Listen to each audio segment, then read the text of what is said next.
Hey folks, welcome to Breach Please, a cybersecurity show for people who are tired of being sold a firewall and a feeling. I'm Jake Williams. With me always is Jess Heavenstraight. Between the two of us, we've broken into networks, defended them, and shown up at 3 a.m. to clean up the messes that everybody else has hot takes about online. We tell you something is nonsense, take it to the bank. Here's the deal. Every episode, we take the security stories that actually matter, translate them out of vendor speak and into English, and then we say things your CISO wishes they could say out loud but can't because they have a more no fear mongering, no vendor scripts, and absolutely no synergizing our threat posture. I promise, if you hear that phrase on this show, it is a duress signal. Breach, please hold the chair. Jess, how's it going? It's Yeah. Well, I didn't respond to any 3 a.m. incidents, so I'll take that for a Hey, win. I mean, that not is overnight, always a right? win, my friend. Yeah, Always a yeah. win. So, Yes. my setup script I found out for the class I'm teaching tomorrow. I had tested labs independently.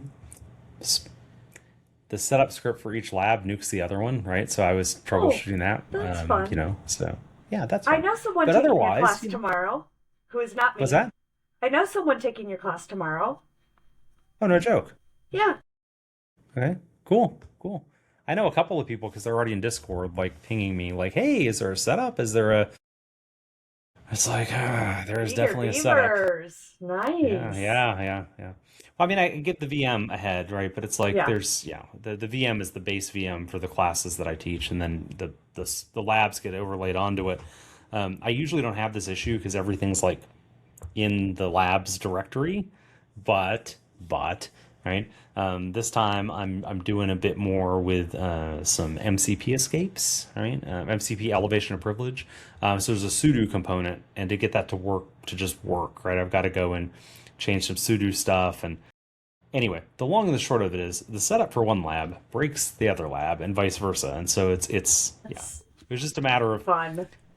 yeah, but again, this is something I've done before where it's like, oh, each lab tested in isolation because they're all sitting in one directory and there's no system-wide changes that they're making.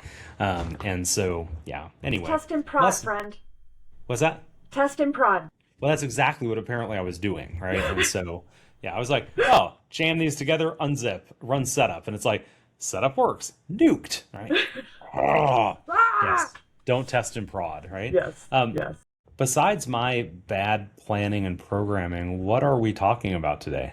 Well, Reuters published an article that is actually a follow up to something we talked about in episode 8, way back in Oh, episode 8, because this is like episode something. 18, I think. 16, Something. 17, Yeah, who something. knows, right? Yeah. Back when we were talking about some of the shenanigans from, agents escaping and that kind of thing, there was this article that the Britain's AI Security Institute put out talking about some agents trying to like social engineer and create a supply chain attack and that kind of thing. So we have more details on that now. So super excited to talk about that. And then we're also going to talk about um, Grok Yeah. and other LLMs, not exclusive to Grok, but it's in um, the article specifically talks about the Grok situation of it basically prompt injection and Mm-hmm. how guardrails are failing if you introduce encryption in the prompt and tell it to do some decryption at runtime. So um, let's talk about the Reuters article first, if you're open to it. Well, I'm down. Yeah, Okay. definitely. Okay. Yeah. Yeah. So for folks that don't remember, uh, there was there were some agents that were basically social engineering some developers, some maintainers on GitHub for some of their projects, and trying to convince them that some malicious code was actually okay to put in there, and like generated additional personas. And it turns out now we have found out that there was the student from the Can you hear my kids in the background? Oh, I can. Yeah. Okay, I'm sorry, Yeah. everyone. Life. All good. Life. Uh, That's it. yeah. Right? Yep. There's this computer science student at the University of Texas at Dallas Mm-hmm. that stumbled upon this. So this enterprising student, and I love this that his name is out there now. This enterprising student, his name is Demir. Sinan Kandemir, uh, was frustrated that he didn't get any internships for this past summer.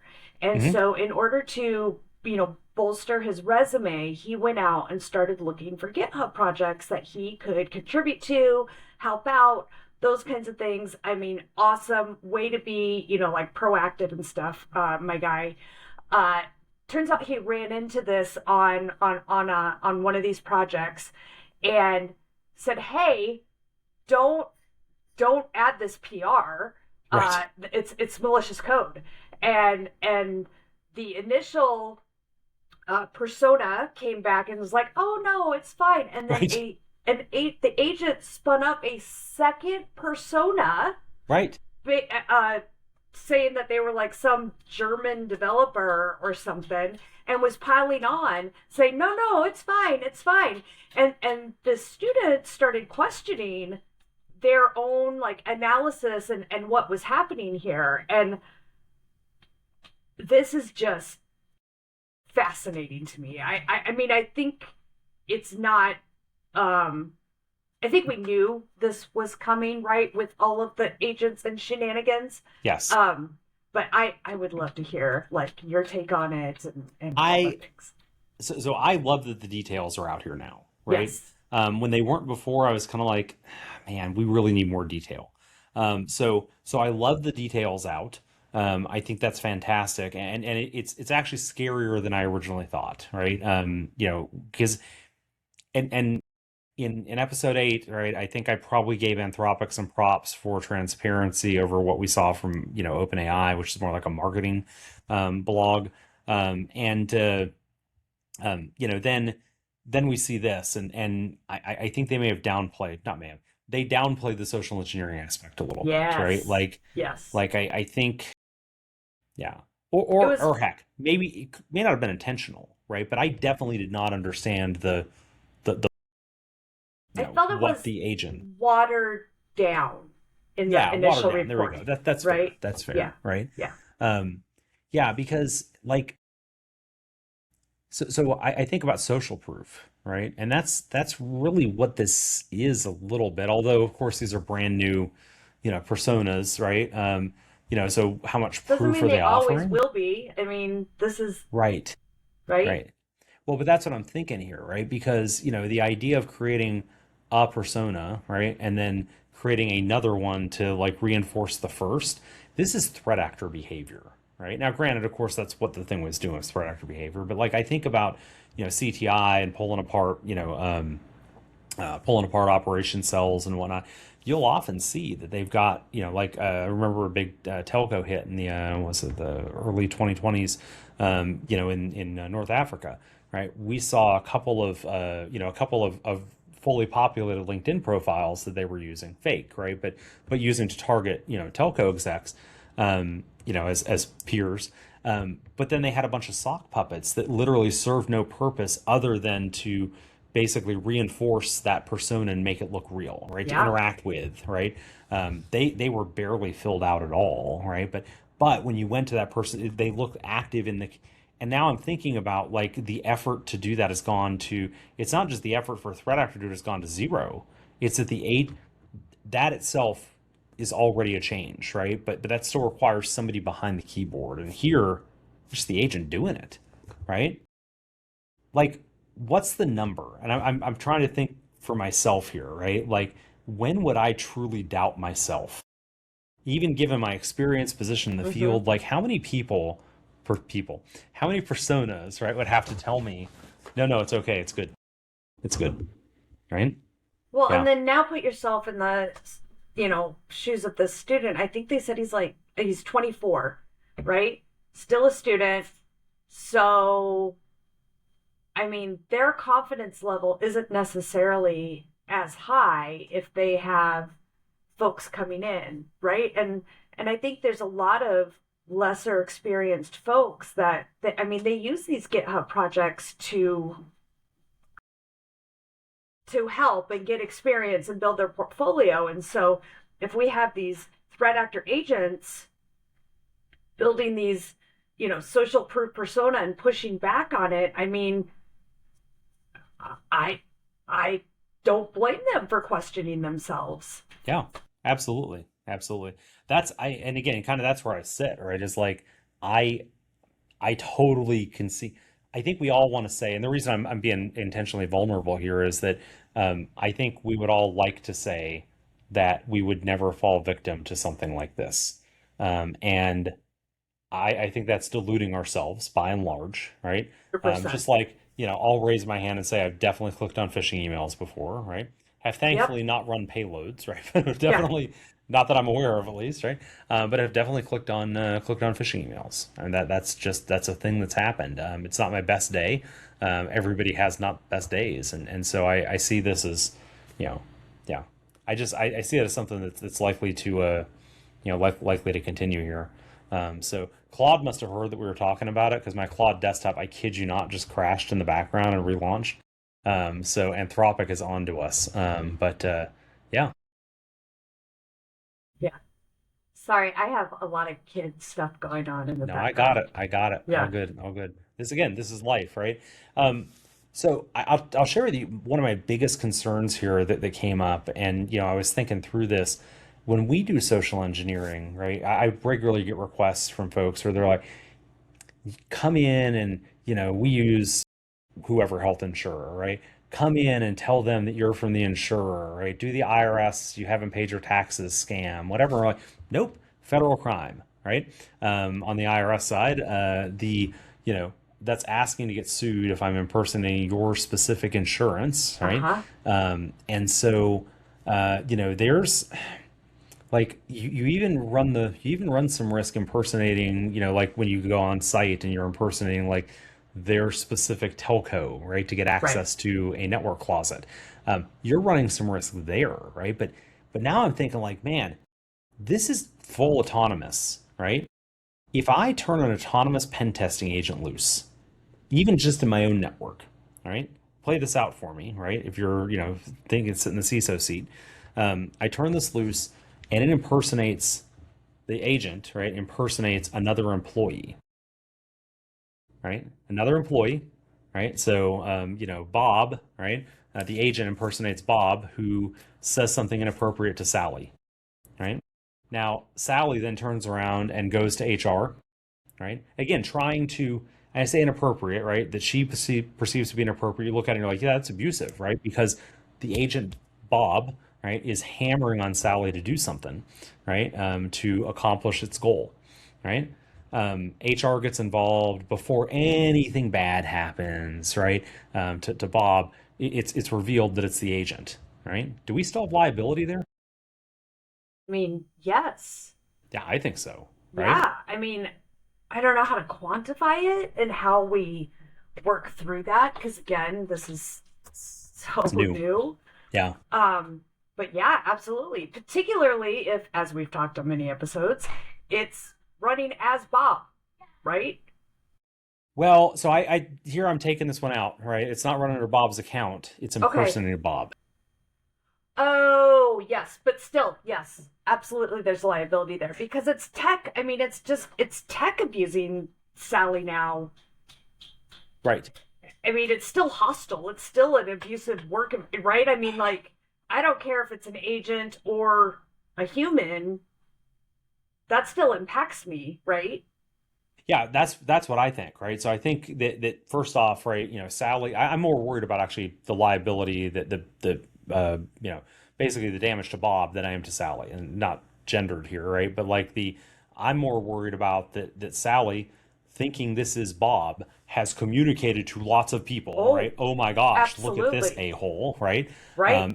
And then it turns out to be an AI agent, and you and I both know that corrections do not travel as far as the No. original, And shot there's across the bow. still always that little thing in the back of your head of like, well, I know they corrected and blah blah blah, but is that really true? Was Right. it under Yeah. duress? Was it, what's Right. the real story Yeah. here? Yeah. Yeah. Yeah. Yeah. Right. Okay. So now let me go horror story here. It's not Bob, right, who works for us. It's somebody else, somebody Mallory? outside of our Yeah. organization, right? Um, yeah. I mean, I just see nothing but badness ahead here. I don't see a. I think I I mean, would I'm here for it. go walk Yeah, into the sea after we're done recording and just yeah, something like that, call it a right? call it a Yeah, life. Yeah. yeah. I mean, for look for the instant response side, I'm pretty happy about this. This is good. Yeah, this is good. All right. Um, but it's a horrible future, right? Like Huh? incident responders, getting a paycheck. That's not something that nobody's waiting. Nobody wants the next incident. So Except I incident responders. And even sometimes then we don't want it. no, I'm saying, I mean, like even though it's our next paycheck, we don't actually Yeah. want another Right. incident. I do actually intellectually enjoy working the Of complex, course. obscure That's why we do these. as these are going to be, right? Yeah, yeah. Yeah. Okay, so yet again, right? I don't know what to do to contain agents, but good news, prompt injection solved, right? Oh yeah, totally. Yeah, yeah, Nothing to see here. yep, As expected, feature not a bug. yep.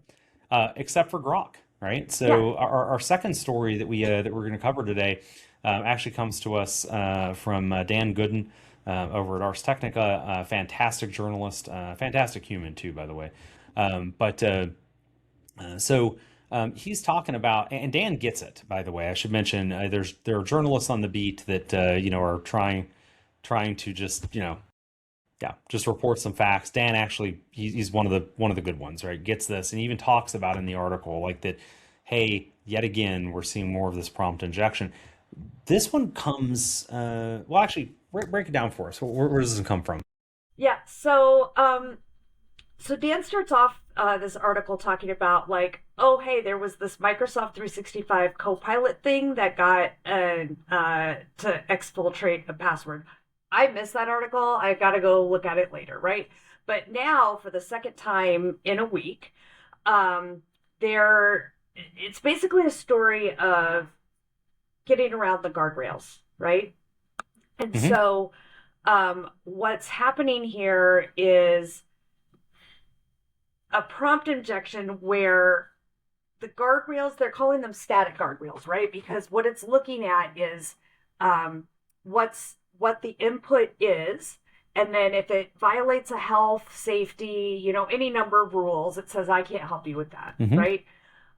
And so the way these researchers at, what was it called? Adversa got around this is they put some plain text that said, go decrypt this or something, and then they had the key, and then the decryption actually then uh, did what got around the guardrails, right? I'm not explaining this extremely well, but basically what happened is because Grok and many LLMs, right? There's a Gemini example of this All of as them. well. Yeah. Yeah, uh, because Grok doesn't have the guardrails on its own runtime and reasoning, it was Yep. able to do what it had guardrails in when the user directly Right. prompted it to do the thing. Right. And so this led to, in this case, still not fixed by the way, a leaking of user posts, and I'm trying to find exactly. I mean, literally could be anything at that Yeah, point that it could do a anything, tool but it call was, for, yeah, right? data, Yeah. data about like their posts and their username Hmm. and these kinds of things. Yeah. Um, and so it's just yet another way to do prompt injection, but also working as designed, right? Oh, I mean, 100% is designed, right? yeah, Yeah. I think that's the most important thing to take away from this one. I have several other prompt injection techniques that I have not made public because I don't want folks looking at them. Um, they're helping me a lot in assessments. But this surprises me not at all, right?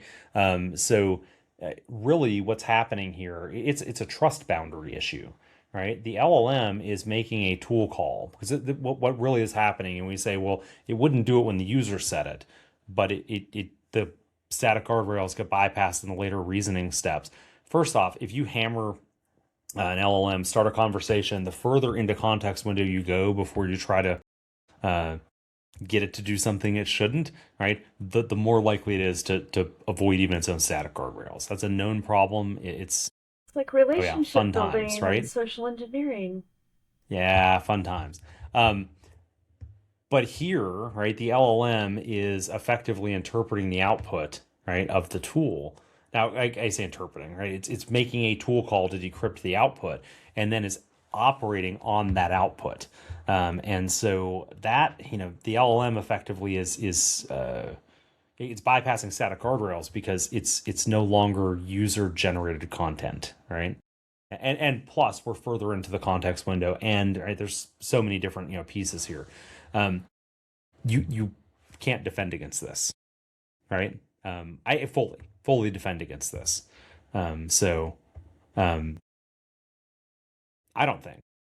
I mean, I've been thinking about this for a good portion of the afternoon since I found the article and all that kind of stuff. And I'm just like,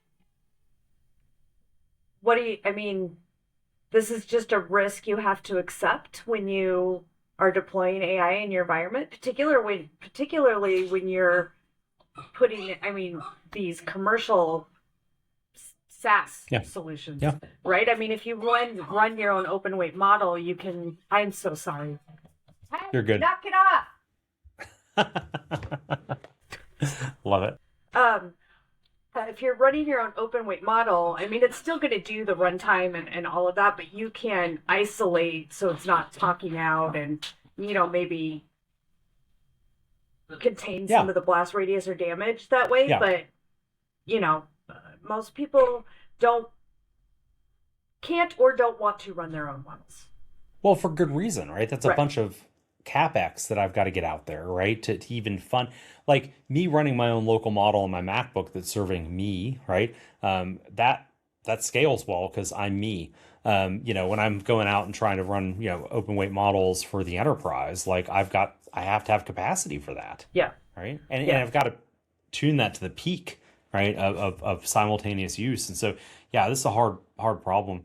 I actually this week briefed a Fortune 200 risk committee, and on this specifically, well, on agentic AI specifically, right? Because prompt injection, I hate to be that guy, just doesn't matter if it doesn't matter unless it influences a tool call, right? If the prompt injection causes the model to lie to me and I prompt injected it, meh, whatever, right? But if it influences a tool call, right, and allows to do, then it allows the threat actor to change control flow. Yeah. Like then it matters a bunch, Yeah. right? Unfortunately, we're seeing again and again now that there are all these different techniques. The ones I said I'm sitting on, they all involve tool calls in the first place to influence future tool calls, right? So it's the context itself is intentionally obfuscated. It requires the LLM to make tool calls to de-obfuscate it. And the LLM, in the vast majority of cases, then acts directly on that output. And so what I briefed to folks was like, you got to stop focusing on the prompt injection.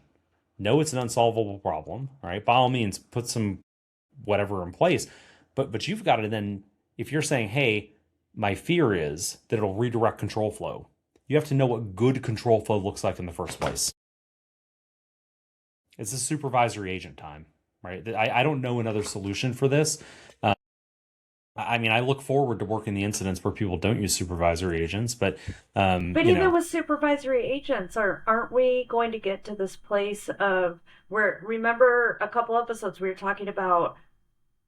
Oh, I don't think we've published that one yet, but the turf wars with the right and the negotiating, and do the lower agents start negotiating with the supervisory agent, and then we get to a place where it's like, oh, okay, yeah, go ahead, right? I mean, yeah. Well, it depends on how you code the supervisory agent, right? I think is what that one comes down to. okay. If my gain is way up, I was like, I'm overdriving the mic. I think it depends on how you code the agent a lot, right? So if the supervisory agent is something that is doing A to A comms, agent to agent communication, right, with your subordinate agents, yes, right, by all means, there's the arguing, the negotiating, the whatever, can occur. If I built the supervisor agent as a gate to tool calls, right? So basically, if the agent reading a file, right, then needs to go and let's say, I don't know, communicate it somewhere else. Mm-hmm. If that tool call exists in another agent and the gate between the two of them is the supervisor, then yes. But this requires you to bake that in at design Right. time. You Right. can't bolt that on, right? Because otherwise, like if you're like, no, pretty please call through the supervisor agent, Mm-hmm. you and I both know that'll get bypassed, right? And the agents will talk, agents will talk to one another. It also requires separating those dangerous tool calls, right? And now I have more, task agents or sub agents or just agents. Agents all the So way down. It's like that yeah, scene in The Matrix where yeah, they yeah, fight in the ring. yeah. But I mean, again, I don't have a good answer for this.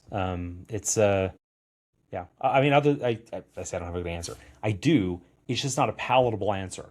I recognize how difficult it is to turn around and say, "Hey, for everything you deploy, you've got to think about the combinatorial possibilities, right? Of what good control flow looks like, right? And No one's then going to do it. no, that's it, No. right? I That's mean, it. work is So hard. We don't eat our vegetables. We right, don't do yeah, our 30 minutes of exercise a yeah, day. We don't, like it's. yeah. Well, I think it is worth noting, right, that in order to do that work, we at that point it would be so ungodly expensive, right? Like that we wouldn't be able to deploy AI agents. So I don't know that and in most enterprises wouldn't be able to. I don't know that the answer is to do that. I'm just saying that's the only way I see this, you know, right? I maybe the At what better point does question. the Sorry, risk, go ahead. sorry, at what Go. point does the risk tip it though to this is an unacceptable level? I mean, like, what else do Right, we need to see for organizations to start saying we've reached that tipping point to right, where right. this is an unacceptable level of risk? Yeah, that's where I was going. Okay, Well, that great. Great and minds. maybe one other question. No, it's good. Great minds think Yeah. alike. Perfect. So, uh, the unacceptable risk piece. But then I was going to ask the other side of it, because I don't think the CISO in most organizations can say this is unacceptable risk. They'll be shown the door, right? I wasn't saying So, from a CISO perspective. got it. You're thinking, Totally agree. I'm saying the CISO has done an adequate job of communicating to the risk ah, owners, yes. right? And Hmm. and those folks, the C levels, the execs, the board goes, "Oh, okay, okay." Right? Right. No, I don't think the CISO is the one that gets to and Got I it. mean not if they want to keep their job. Yeah, yeah. Because I'm almost at a point where kind of taking this to its logical conclusion. If we agree generally that this is not a solvable problem, right? Outside of like just ridiculous amount of work that we're just not going to do, right?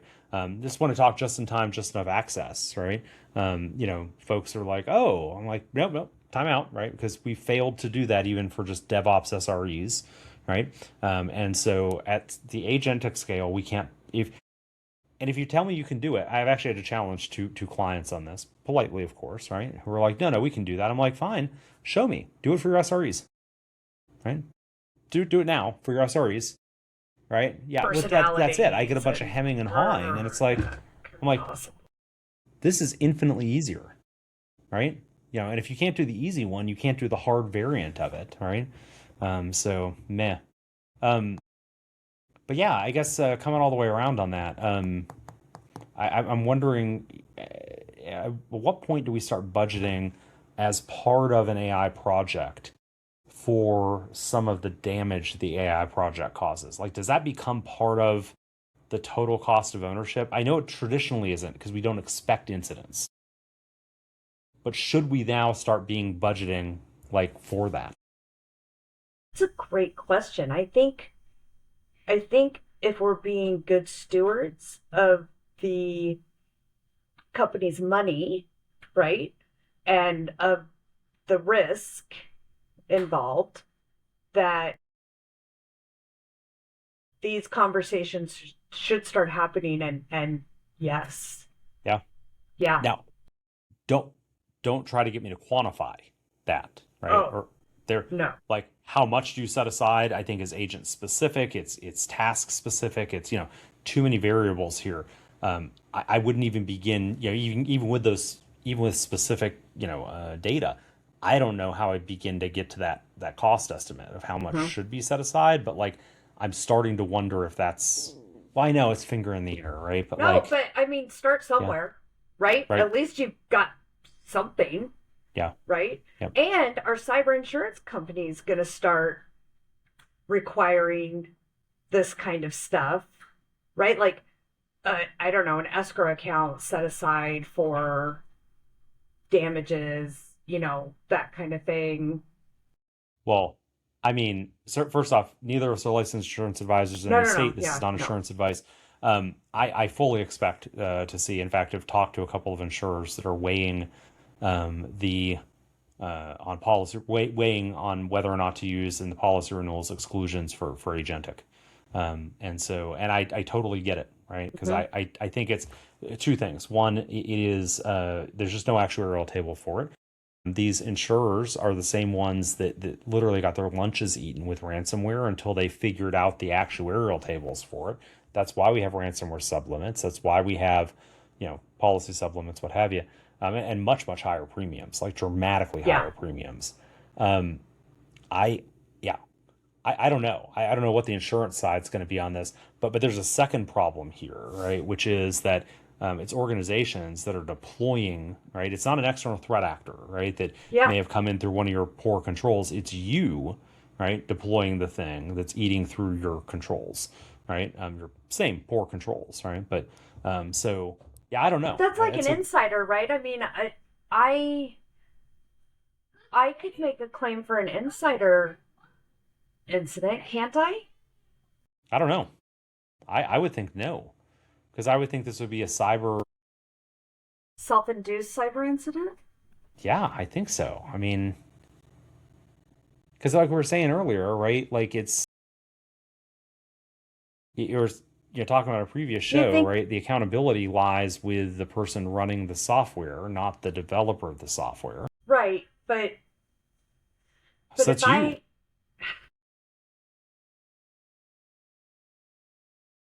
if it's an unforeseen, unanticipated incident, Yeah. even if I code it because my agent is inappropriate access and sharing it or abusing, like whatever, and it turns into a cyber incident,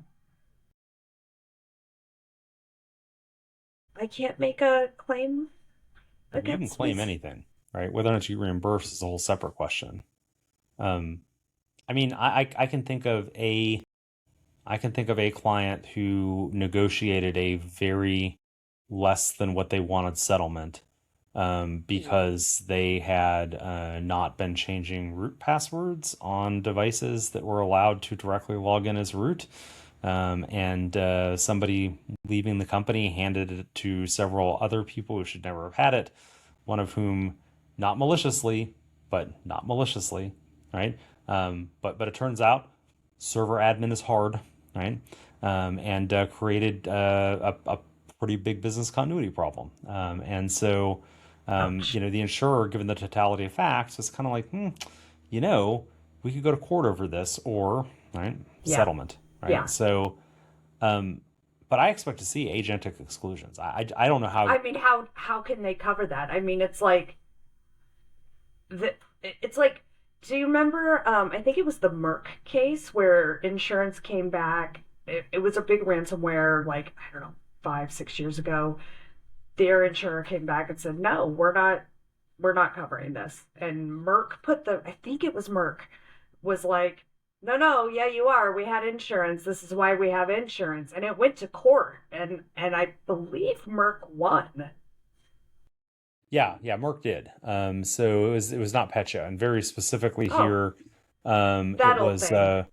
yeah, but it reached a confidential settlement, right, with Yeah, insurers. yeah, So They had acts of war exclusion. So that's the right. That's what it Yeah, was. that's what that Yes. was. Yes. But now I've got to say here too, right? If it's an agent that is operating at the behest of a foreign government, right? Game on, right? Yeah. So yeah. Or if you're, It's a brave new world, right? it's a brave new world. I was going Yep. to make a comment about the Okay. hackback. Well, yeah, we're coming right to the end of time here, Yeah. but I did want to pitch a subscriber comment, right, to you here about the who has the accountability, right? Who has the liability for turning an agent loose? And we both said it's the people turning it loose. Mm-hmm. They had a great point that would really matter if we had product liability at all in the U.S. or for software in any case. But made the great point, and I thought it was worth repeating here that, and I'm paraphrasing this by the way, right? But if a vendor, right, provides you a, and they try to keep it, computerish, right? If they provided you a laptop that was also a bomb, but didn't tell you, by the way, danger, danger, danger, right? And it blew up the office, right? You wouldn't say that's your fault because you didn't know the risks, and so kind of, expanding on that, right? To kind of wrap us up here, what do you think about that? Are the AI companies doing enough to explain the risks? Should they be doing more? Yeah, that look says it all. Go ahead. So the AI companies are talking out of both sides of their mouth. They're like, "Oh, this is so dangerous," and all this, like we need regulation. Please regulate us because we're not going to self-regulate. Right. But then That's at the clear. same time, and it feels very much like a marketing ploy, right? But then at the same time, I don't feel like they're giving real education on the actual risks and how those manifest and what could happen. And they are the ones that are best placed to be educating on this Yes. because everyone else is still a novice at this and still learning while we crash the plane. And I just they're talking about, oh, there's all this risk, and it's like, ooh, boogeyman, but they're not quantifying. Well, and then explaining. they're simultaneously saying deploy our stuff, Right. right? Like, We want to and IPO. I don't, Please. Yeah. Yeah. Yes. I don't see how you have it both ways. I guess that's my big, yeah. They're trying to have their So, cake and eat it too. right. Yeah, so I don't think we're going to see AI companies be like, hey, watch out, our product is toxic unless used in the following, like, narrow sets of use cases. And we can argue, how narrow those sets are, but It's like bathroom cleaner, like all the warnings, like yeah, ventilate, all Right. of these kinds of things. Yeah, Don't mix with other chemicals. smart, right? Yeah. Wow. That's an analogy I'm holding on to there because I can see lots of use of that in the future. So, woof. Yeah, I don't know, man. I will say I'm tired of doing AI news. I wish we would get more Me too. like generic security cool stuff. At the same time, this is again, like, I didn't get invited to the Fortune 200 risk committee to present to them, right? For general stuff. It's because that's what they care about right now, because they think they've got the other stuff at least, if not figured out, right? The rest of cyber, they've got some sea legs, I guess, under them right? So, what did you like sea legs? No. Oh, God, sorry. Sure. You got it figured out. Gotcha. Yeah, I got it figured out. Yeah, exactly that. Got it figured out, right? Yeah. But Sure, Jan. Okay, but I do want to give him some credit, right? Because whether they have it fully, the rest of everything else fully figured out or not, right? And no, they don't. Whether they do or not, the reality is they have far less of this figured out. Oh, absolutely. Right? Yeah. And following the 80-20 rule, right? For any given amount of effort they put in here where they have nothing figured out, they're going to get exponentially more return, right? Than further up that maturity curve for the same level of effort. So, I agree. I just have a particular soapbox that I get on, and you're well aware of it, yes. You're not doing the basics correctly or enough. stop chasing this shiny thing over here. And I get that the horses left the barn, AI is the thing, you're not getting investment, you have to AI, all the things. I get it from a business perspective, but I just get so frustrated with companies that none of them have an asset inventory. Right. Right? Yeah. Number one control. No asset inventory. And but they want to do all this fancy stuff, and I'm just like, could we get an asset inventory? Like, could we do that too? That'd be cool. On that end, I kid you not, I talked to a client this morning, a fantastic group, that they were like, Jake, how do we do an AI inventory? I'm like, well, let's start with SaaS, right? What's your SaaS inventory? And they're like, we're working on that. I'm like, then you don't have an AI inventory, just stop, right? Because every bit of SaaS you have now has AI in it, right? Somewhere, right? So like bare minimum, right? Like we have to solve, you and I have talked about this ad nauseum in the past, in person, but like solving those basic problems first before you jump into something else. It just, but those are old problems and they're hard, and really it's been this way this long, isn't it? Fine, let's worry about all this other stuff. So if we had to put all this into a sentence for the folks here as we close out, this really comes down to AI yet again is really exacerbating existing technical debt, right? So yes, creating new risks too, but exacerbating existing technical debt. Yes. Okay. Any last words? We're ready. Thank you for listening to us, and we're eagerly waiting that 200th subscriber on YouTube. Okay. So there you go. Yeah. Okay. That's the episode. Made you smarter. Tell a friend. Made you mad. Tell your vendor. Breach Please is a production and copyright of JWJH Media LLC. All rights reserved. Legally, the opinions of the hosts are our own, though we are an LLC, so meh. Ultimately, none of this is legal, financial, or security advice, or in this episode, insurance advice. Do your homework before pointing anything we said at prod, especially an agent.